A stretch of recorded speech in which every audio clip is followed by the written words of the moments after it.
officially on the Buffalo River Trail. Just left the Boxley Trailhead. Already got my feet wet. Water was freezing cold, but I knew that was coming. So anyway, on the trail, and kind of the objectives for the trip are multifold. I am going to be testing out some new gear. I'm going to be testing out mileage that I can realistically travel in a day, 20 plus mile days. I'm testing out going super minimal, ultralight. I'm as light as I've ever been right now. And I'm also gonna see how much my body can handle as far as how much fuel I need to provide my body to do the mileage I want to do. So those are kind of my objectives for this trip. And the ultimate goal is to prepare for a much larger through hike in the Wind River Range of Wyoming this summer. So it's kind of a test run, getting my gear lined up, figuring out my food, and just figuring out my body to see kind of what I can handle. So kind of be interesting, and I'll give you a lot more details and do a gear load out here a little bit later in the video.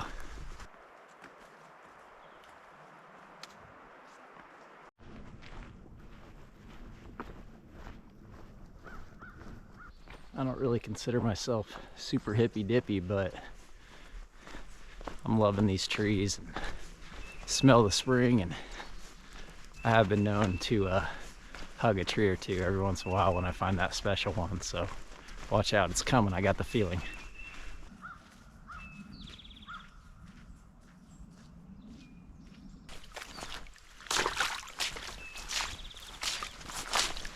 Looks like I'm gonna be wet footing all day today.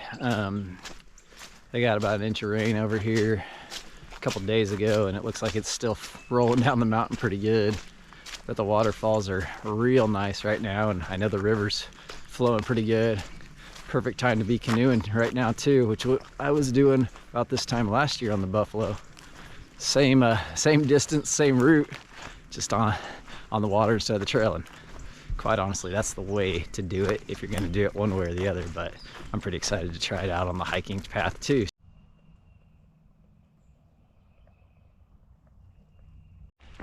All right, got a little short road walk here, which is I wasn't prepared for, but easy hiking. I figured there's a chance I'd be on some roads at some point in time across the 35 plus miles that I've got to go on this route.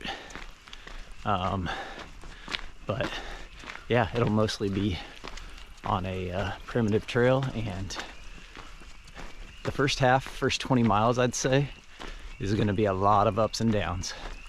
Not Rocky Mountain style ups and downs. I'm not going to be losing my breath because of elevation, which is nice about Arkansas. Mountains, hills, whatever you want to call them, they aren't that high elevation wise, but they can get steep, and they will definitely take you up and down. So it's good training. Nothing prepares you for real elevation though.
I was going to push my body this trip, and just wanted to elaborate a little bit more on that.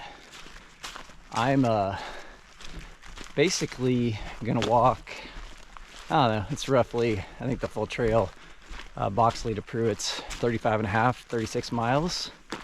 So I'm gonna do that in 2 days, one night, and I'm doing it on one small can of peanut butter. So I'm not doing it like to be crazy or weird, and I'm not like recommending it to anybody. I'm just really trying to see how much fuel I need. I've been sitting around all winter, not doing as much as I wanted to do, so I'm not too upset about being a little calorie deprived on this trip. It'll be good for me. But two, I want to see how much fuel it takes to walk, you know, sub 40 miles in 2 days. So I'm going to try, or I am going to go on one small thing of peanut butter, and I'm just going to eat it as I need it, and kind of see how far it takes me. And it's gonna have to take me, you know, the full trail, because that's all I got.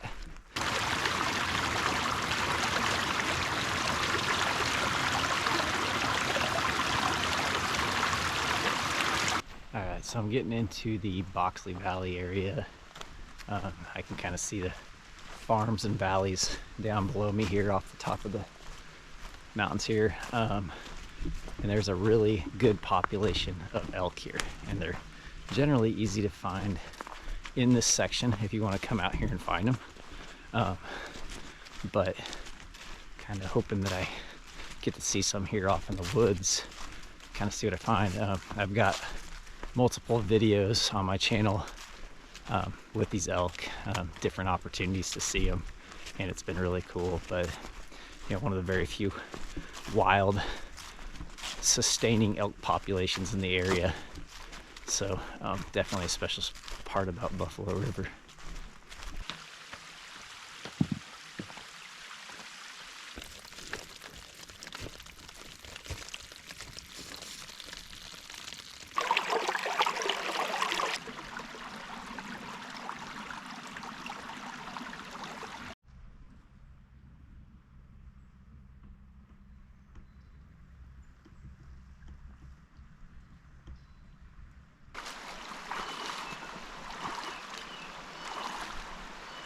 I don't know if I can speak to all times of the year.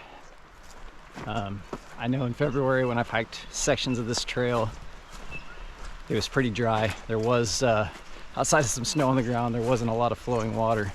But in the springtime might be the time to hike this trail, because there's no shortage of water. You don't have to plan ahead or think ahead. You're gonna cross water, or at least hit a little small waterfall or a trickle, you know, every quarter mile probably, it seems like, or so far through this trip. That's how it's been for me. So anyway, just something to consider if you are going to hike this trail. Consider spring.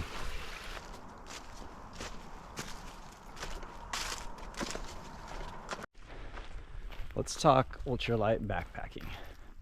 So I've never qualified as an ultralight backpacker. I've been slowly, you know, figuring out what I need, what I don't need, buying higher quality gear, you know, getting lighter and lighter. But I really struggle to find a way to get down to kind of that 10-pound threshold, which is, generally speaking, you know, where that ultralight starts. But on this trip, I'm there, or really close anyway. So right at 10 pounds when I weighed. So, and I gotta admit, like, this pack on me right now is like nothing. It feels amazing. But also keep in mind, I am only out for one night, so 2 days, one night. So, you know, it's a little bit easier. I can take a little bit more risk when I know that I can be out the next day. There's bailout options, etc. So, you know, I can bring maybe less stuff. That said, I'm hoping to, you know, build off this experience and stay at this base weight, you know, right around 10 pounds. Whoa, that's a big hole.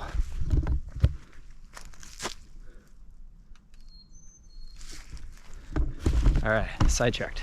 But anyway, so staying at this 10 pounds is where I'd like to stay. Obviously, you know, on these bigger trips, week-long trips, I'm gonna have, you know, 8-10 pounds of food and yada yada yada. But either way, the lower I can get my base weight, the more it helps me.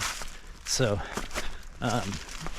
I'm gonna do a kind of a gear loadout once I get to my camp spot for the night, and I'll show you everything that's in my pack. But kind of just wanted to touch on that. And quite honestly, I just want to throw out some respect to these super ultralighters. I mean, I don't know, man.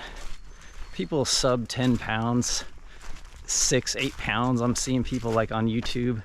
Like, I gotta admit, I don't know how you do it. Like, I've watched the videos, like, that's just impressive. Like, you either gotta spend a whole hell of a lot of money, or you gotta just go super minimalist. But anyway, shout out to the guys that actually can pull it off, but I can't see how it could possibly be comfortable. So we'll see. Journey continues.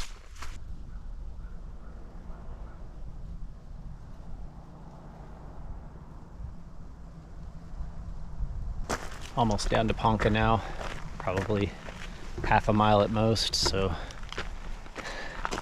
that's good. They'll put me right at like 12 miles today already, so it's right around lunchtime. Had about 3 scoops of peanut butter so far. Not feeling very hungry, but my stomach's a little goofed up, but it was a little goofed up before. I don't think it's the peanut butter is all I'm really trying to say. Just a little goofed up, which has been a little uncomfortable, but anyway. Making the first milestone, which is 12 miles, about 4 hours, so that's not a bad pace. So anyway, get down to Ponca. Looking like it's a busy day on the river today. All right, I'm at Ponca Low Water Bridge. Finally made it down here, and man, I'm glad I decided to backpack today instead of canoe. This is busy. Happy for their businesses, but it's definitely looks like a carnival down here.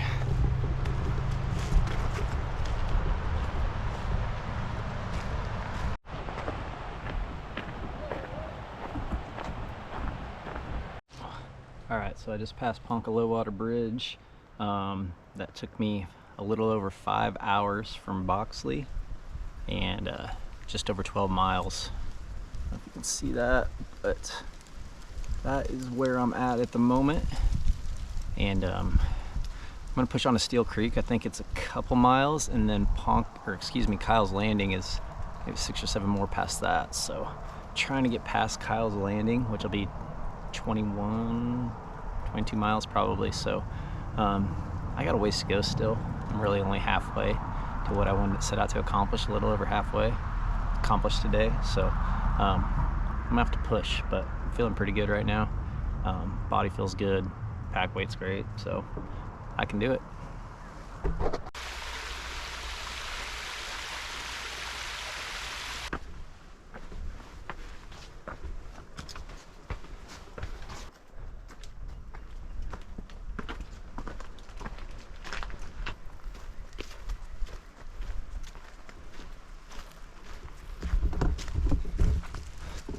Passing Steel Creek now. Just an absolute stunning spot to camp. If you want a car camp, you can definitely camp here. I've also seen a bunch of elk here, which is another plus. But yeah, just probably one of the more beautiful car camping campsites I've seen in Arkansas. So highly recommend if that's your jam.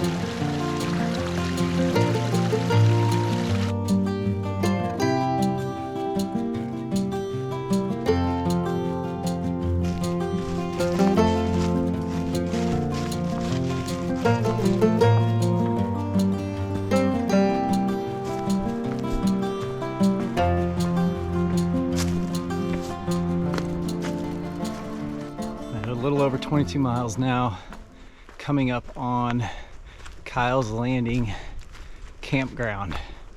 So I was ready to stop earlier, but I didn't have a water source. I was up on top of up on top of the peak, and so I had no water, nothing coming down, so I had to keep going. So now I'm getting back down towards the river at Kyle's, and at this point I may as well just keep going a little bit further, get out of Kyle's, get some water, and find a campsite as soon as possible. So that's the plan. Finding water a little bit more difficult in this section. I don't really get it. Like, everything's been full of water. I don't know if they didn't get the rain, but I mean, these creek beds are dry, and every creek bed I've seen prior to the big peak I just completed was water. Like, there's water everywhere. So I don't know if there's just like a divide.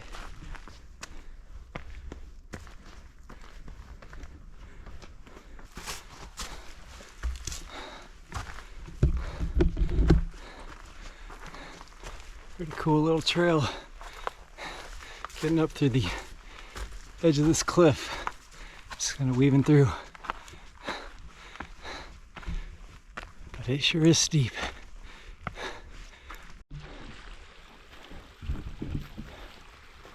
And just like that, I'm back in the game.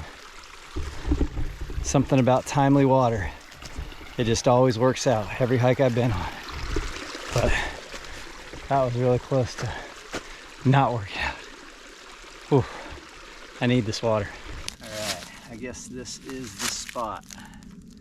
Nothing too fancy. Views are decent, but it's a site, and I've gone a lot further than I planned on, so I'll go ahead and get this done. 50-liter pack. Use a Nemo closed cell foam pad for my back support. This also doubles as a good sitting pad, and also doubles as more warmth underneath me. So it's very convenient. I really like the way this bag holds it and sets it up. Finally got some fresh water, and this is a Be-Free with an aftermarket pack. I can't remember, Hydro Pack, 32 ounces. Love this setup.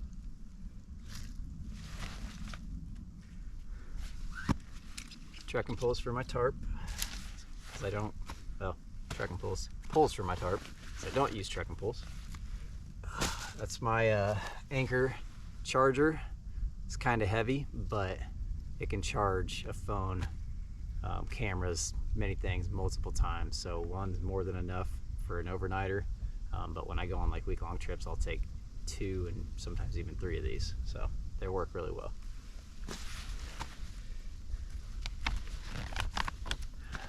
Extra water. I'm gonna probably save this for coffee tomorrow. Peanut butter. Peanut butter thing's working out pretty good. Not even halfway through. I'm gonna eat some more tonight, but I don't know. Not bad. All I've had today to eat is peanut butter, and hunger hasn't been an issue at all. So pretty happy with the experiment so far. Now to the inside of the bag, I got puffer jacket, which I had on earlier. Also have a merino wool stocking cap that I had on earlier. It's gonna come in handy tonight. I'm pretty sweaty, so I'm gonna have to try to dry out before it gets dark, or I'm gonna get cold tonight. First aid, Garmin InReach, just kind of a catch-all bag. Actually, this is where I keep all my electronics, keeps them dry in most cases. Just had to get mine out earlier to charge GoPro and phone. Climate Luxe pillow. This is a little heavier item, and I also have a little air pump in here. A little bit extra weight for this, but I really struggle with getting good sleep out in the woods without a halfway decent pillow. So this pillow's been really nice. Just a clothes bag, spare socks, underwear. I don't know, it's not supposed to get that cold tonight, so I didn't have to bring that much extra clothes, so that's been kind of nice. Definitely helped on the packing and weight. quilt. This is a hammock gear burrow 30-degree bag. I use this for all my warmer weather hikes, and it's weighs nothing. Finally, I've got just the top tarp portion of a Lanshan 1, so I'm just using the tarp. And then I have a Climate, the lighter weight sleeping inflatable pad. So I'm going to be using the inflatable pad in addition to the closed foam pad. So it will give me extra warmth and extra padding, which will be nice. And then as far as new gear goes, I have this bivy sack made out of Tyvek. And so I'm going to use this underneath the tarp. I might not even use the tarp. I haven't decided yet. It's not supposed to rain, but tarp's kind of nice just to keep the breeze off when it gets cool at night. But I might just try to bivy sack it tonight, just as an experiment. One other thing I have that I'm pretty excited about is this Sandmarc Pro Headlamp. Sandmarc sent this to me. They reached out to me. They were watching some of my YouTube videos and thought I might be a good person to test it out. So they sent me one, and I have been testing it out, and so far I love it. It has the features I want. It has multiple, lights, and then it has like a super bright that you can hold down. And then it also has a red light, which I love. So you're not making a lot of light, but you can, you can see what you're doing in the dark without, making a big deal. And what I've been using that for is for photography, night photography. It's been really nice. So there's the red light, pretty cool. So,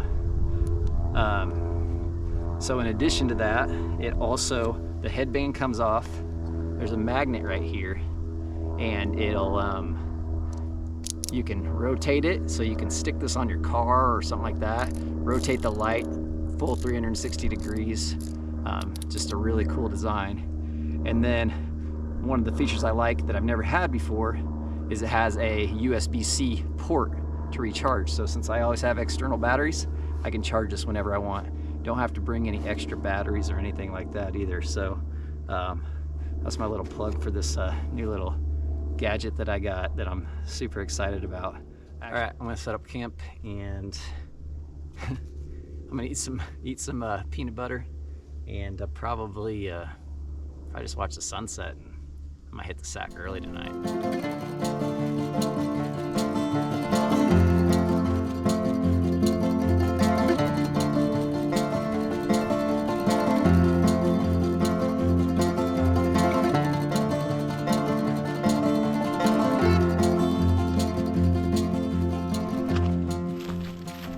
All right, back at it. It's about 6:30 in the morning. I was awake, so I decided to go ahead and go. Pretty good sleep last night in my cowboy camping setup. Bivy and everything kept me really warm, quite comfortable, and so very satisfied with that setup. And the ease of breaking it down, not having to take a tent down or do anything like that, it's so nice. So in that respect, I really love this minimalist, simple camping. It did end up raining just barely last night, so I just pulled the bivy over my head, but it was extremely light rain. Wouldn't have been a good situation if it would have rained hard. I definitely would have had to put the tarp up, but I guess that's why I brought it. So I'll have to evaluate what else I want to bring for my larger hike, but for this hike, good to go.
Don't get much cleaner water than that. Man, it's crazy all this springs and groundwater coming out right above this waterfall, which keeps this waterfall essentially good and flowing all the time. The creeks really doesn't have much water in it. It comes down from the mountain, but those two big springs are just pumping. So that was worth a detour to go down to Triple Falls. Just 0.4 down and 0.4 back, so you know, not too bad. Pretty flat, beautiful. Tried to find a way to get down below it, but it looked like I had to go quite a ways to figure that out, and with as many miles as I have left to go, didn't make a ton of sense. So got to see it. Definitely gonna check it out again sometime. Sun's up finally, so I can see where I'm going without a headlamp.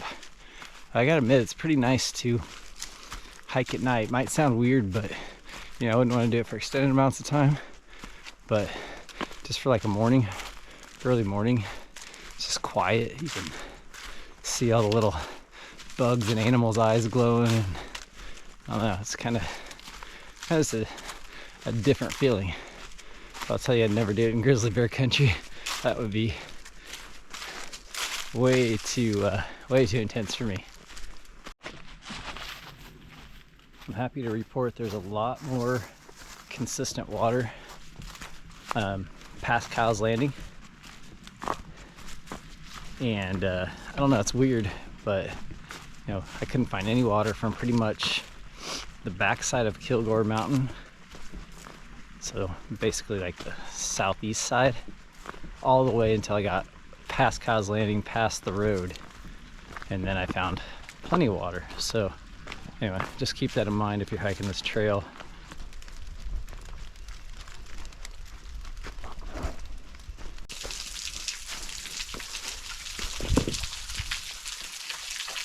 All right, so I'm gonna get on a little rant here, and I'll tell you that I don't know all the details, just kind of what I've been seeing along on blogs and, you know, Buffalo River Facebook sites and stuff like that, social media. But there's talks, and I don't know how serious it is, but real talks about turning the Buffalo River into a national park. It's already a considered national river, but it's primarily a wilderness area. I like wilderness areas because generally you don't have to pay to get into them. You can primitive camp anywhere you want. There's a few rules, but mostly you get out away from the campsites and the roads, or the car camping areas and the roads. You can camp, and I love that because I just love the idea of just walking a trail. I see a cool place to camp, throw up a hammock, whatever. I can use that spot. And you know, if it does become a national park, well, hey, there's a lot of family-owned businesses that are affected that service the park, canoe rentals, you know, stuff like that. So while it will drive more people here, it will also limit the vendors, and there'll be more processes and rules as far as that goes. So that could be beneficial to some, not so much to others. The other thing is, well, there's a lot of things, but the other thing is, yeah, just driving major crowds. You know, there's a lot of people that there's kind of their hobby is to visit every national park in the U.S. And I think that's super cool. I mean, I wouldn't mind trying it, but point being, it's going to drive a lot more traffic to a place that people generally haven't even heard of before, at least the national park goers. So there's that, which, you know, selfishly, I'd like to keep this place a little bit more wild than a national park. In addition to that, you're going to have to get a permit to come in. I think they're like $30 now. And then you're going to have to get, you know, more than likely you're going to have to get permitted campsites. So you can't just go primitive camp wherever you want. You got to reserve a campsite, even in the backcountry. Either reserve a campsite, or in a lot of cases reserve a zone where you can only camp in a specific area. And the point of that is, of course, to limit the number of people in that specific area at any given time, which I do get that. But point is, that's not really an issue now. So that's kind of why I'm not a huge fan of the national parks. I am a fan of the national parks, but not a huge fan of Buffalo River becoming a national park, because I just love how primitive it is and the ability to just come in here whenever you want. And again, another rant I've been on in some of my other videos, like in America, come to these wilderness areas. If you can get here and you're willing to put in the work, it doesn't cost you a dime to come in here and spend a weekend or a week or whatever you want to do and just enjoy nature. So for me, that's the biggest thing, is public lands. Keeping them public, keeping them open. Don't make them too much red tape. Don't make them, you know, too expensive. So there's certain people that can't use them. All right, I'm done.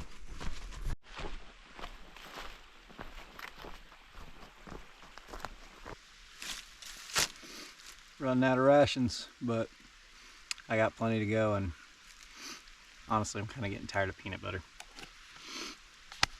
It's working though. It's working. It sticks to your stomach.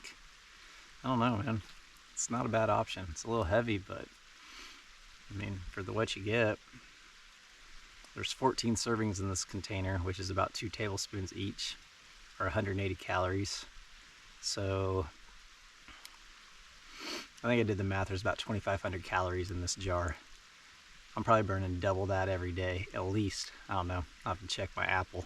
But numbers don't really work out for backpacking, especially if you're going to do this long term. But for just 2 days, it's totally working.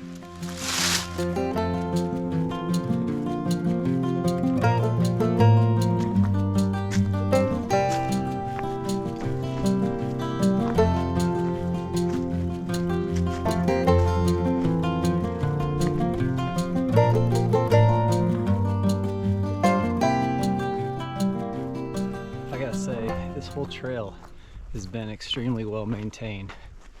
I don't know who's in charge of it, if it's all volunteer or if Park Service is involved, but I mean, outside of a little bit of blowdown, which really can't be avoided, especially in the springtime, like, it's been impeccable. And like, some of these rock staircases that people have built out are just, I mean, there's no short amount of effort to get that done. So whoever's responsible for maintaining this trail, thank you. It's been a pleasure to walk on. I've even seen a couple of deer cams on the trail, high quality ones, which makes me think, you know, it's like a government job where they're really trying to see how many people are using this trail. Could be wrong on that, but that's just my assumption. But clearly people are putting time and effort into this trail, and you know, there's value in having this trail and keeping it nice for people to use. So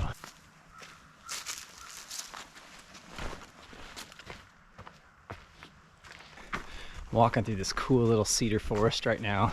It's another tree that I really love. It's plentiful here in the Buffalo as these cedar grows, and there's some real old growth cedar down here, but what I love the most is finding some dead ones, and recently dead ones, and using those for cooking and stuff, because it smells so good. And I don't know, you'll see me talk on some other videos, I'll link them or something, but you'll see me get pretty excited about those burning cedar and cedar trees. So anyway, check it out.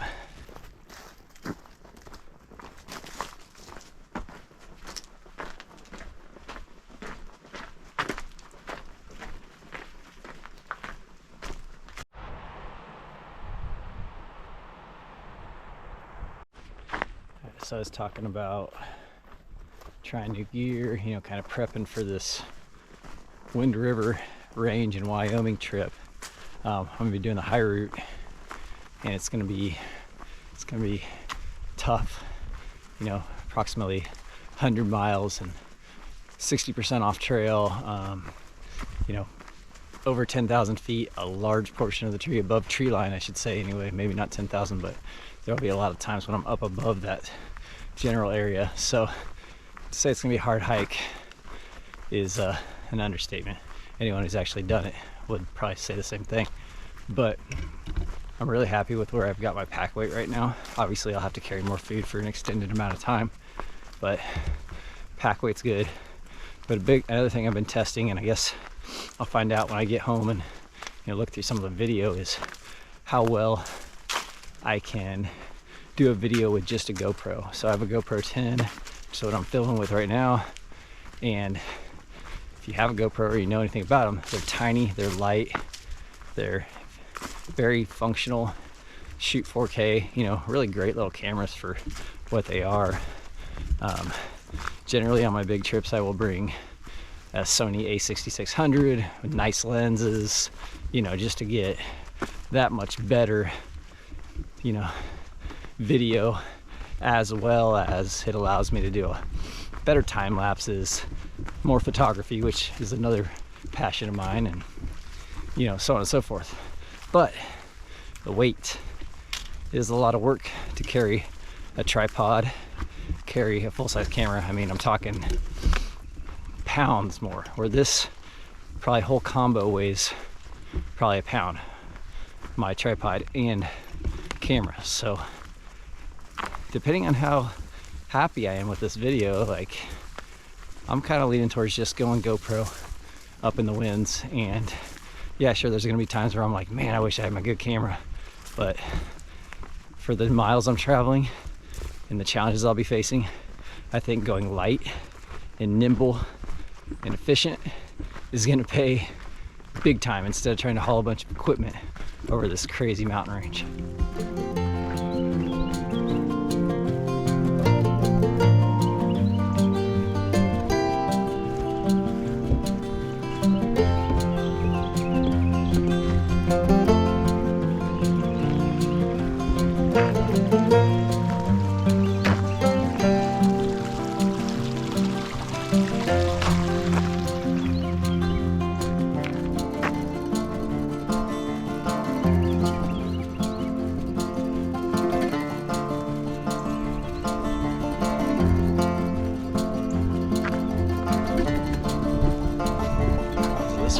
Slice of heaven in the Ozark Mountains. This is beautiful. I live here for sure. I'm curious what the history is. There's something here. Let's check it out. Alright, Parker-Hickman Farmstead.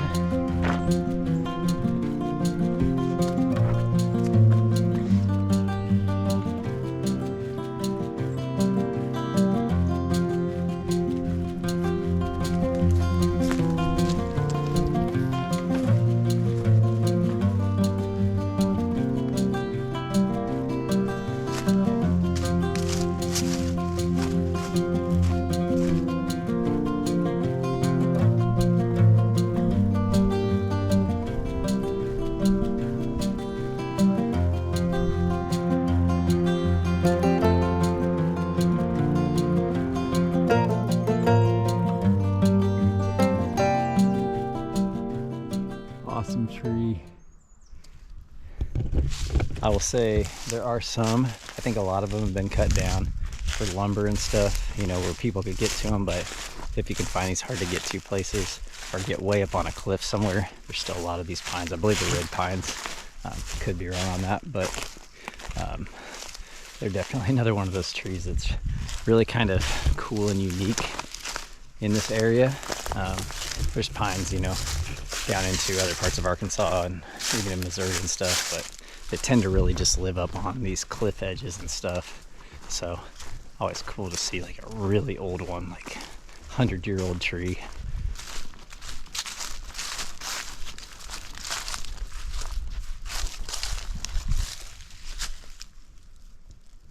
Another beautiful little cemetery just out here in the woods. There's not even a road to this, so it's really hard to say how anyone would bury people here unless it was back in the horses and I don't know, people homesteading right here.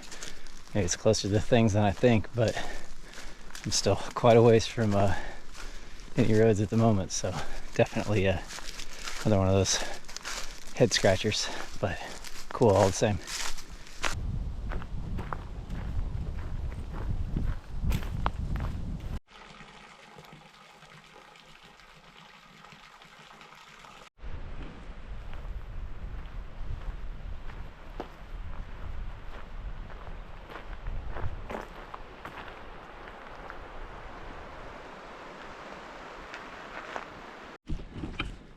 hiking's been real easy today.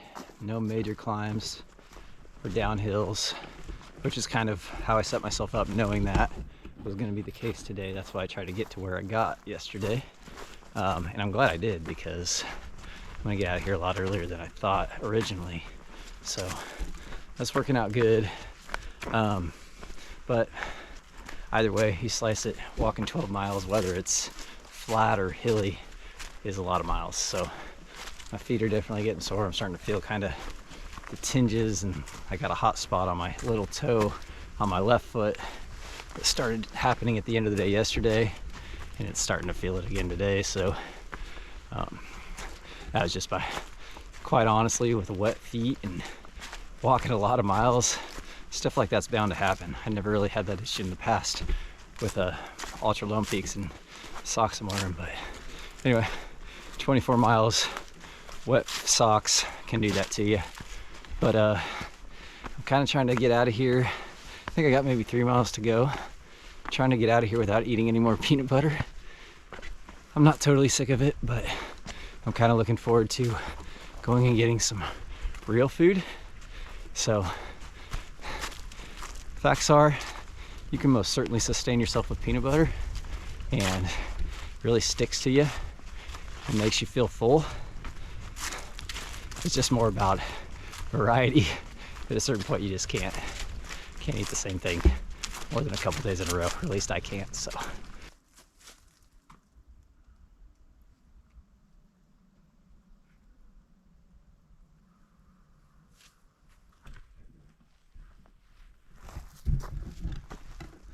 massive sycamore trees.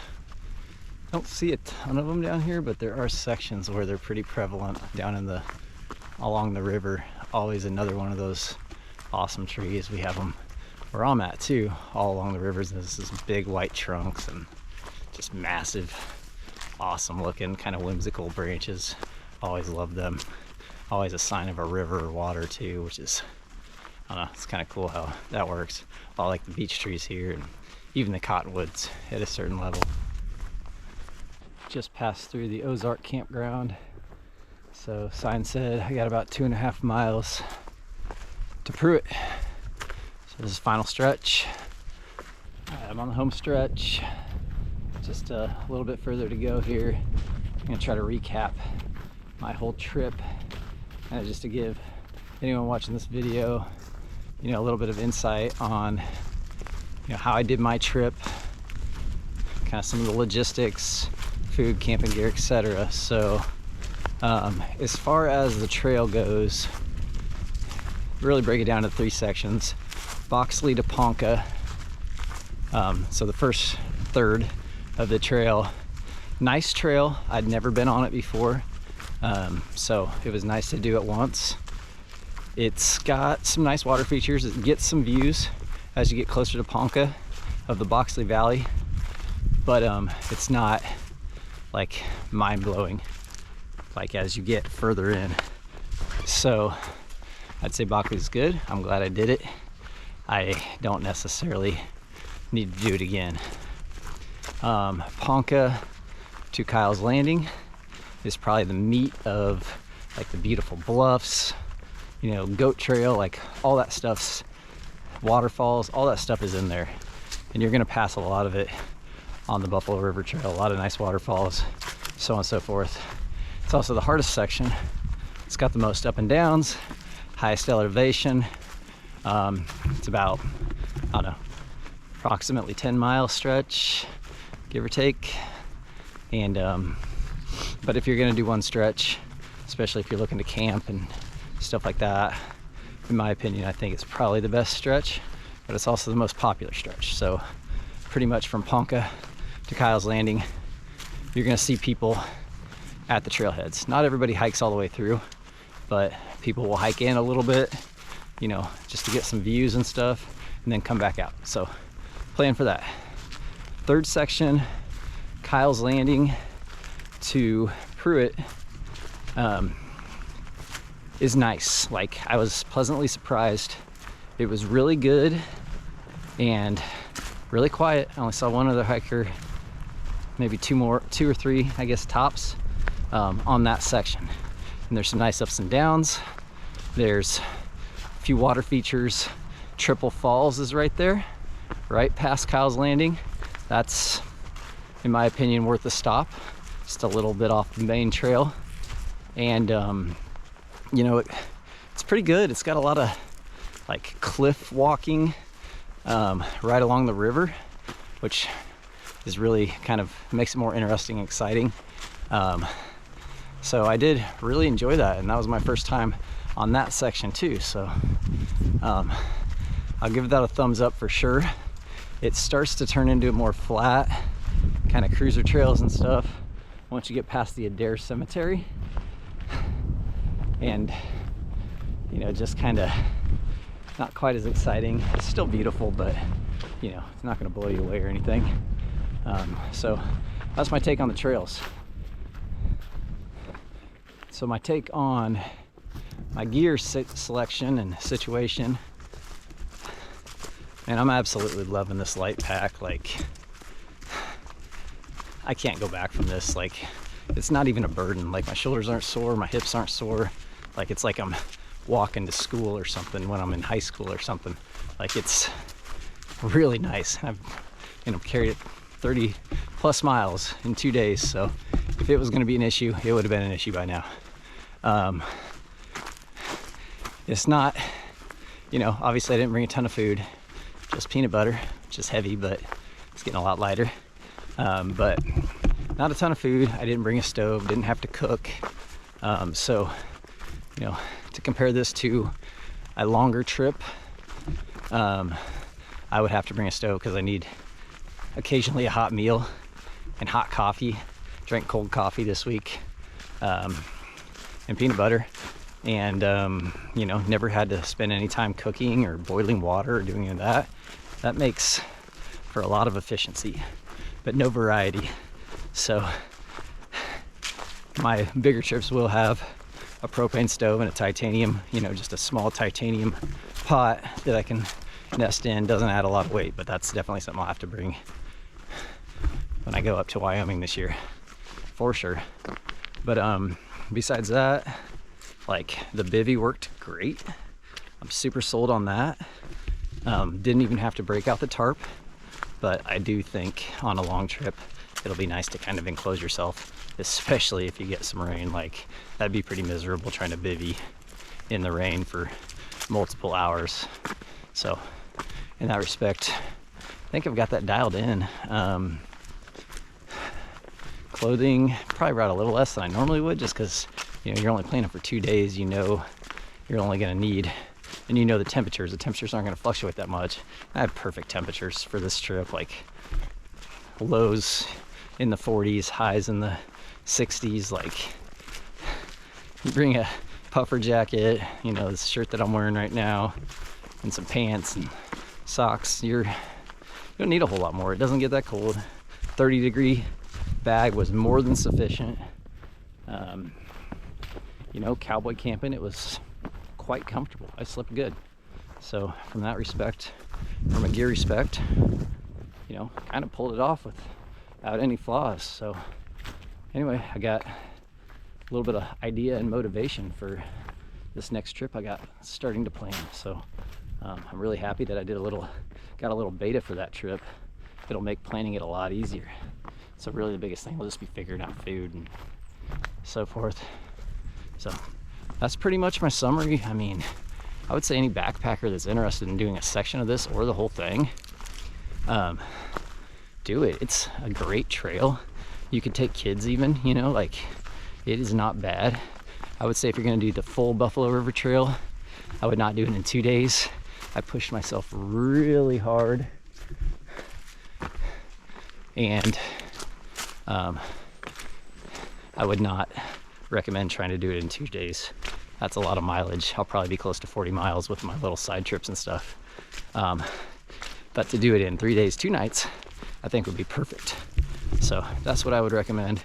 If you're a decent backpacker, I mean, you're still talking about 10 plus miles a day.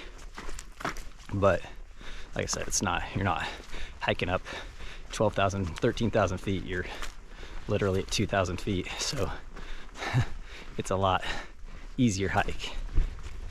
especially the back half. So, but I think doing a section hike would be, you know, very rewarding out here. Take your kids if you can, and you know, you can have a really nice primitive campsite away from people if that's what you like, or you can camp down at one of the campgrounds and, you know, have a nice time car camping and being shoulder to shoulder with other campers. Kind of up to your choice. I appreciate you watching, and hope you enjoyed this video, and if you like it, please subscribe. I've got a ton of videos up, and of all sorts of places, adventures, canoe camping, hiking, all sorts of things. So I think if you're into this kind of stuff, you'll probably enjoy some of my other videos as well. So thank you, and if you have any questions, please be sure to comment. I would be more than happy to answer them.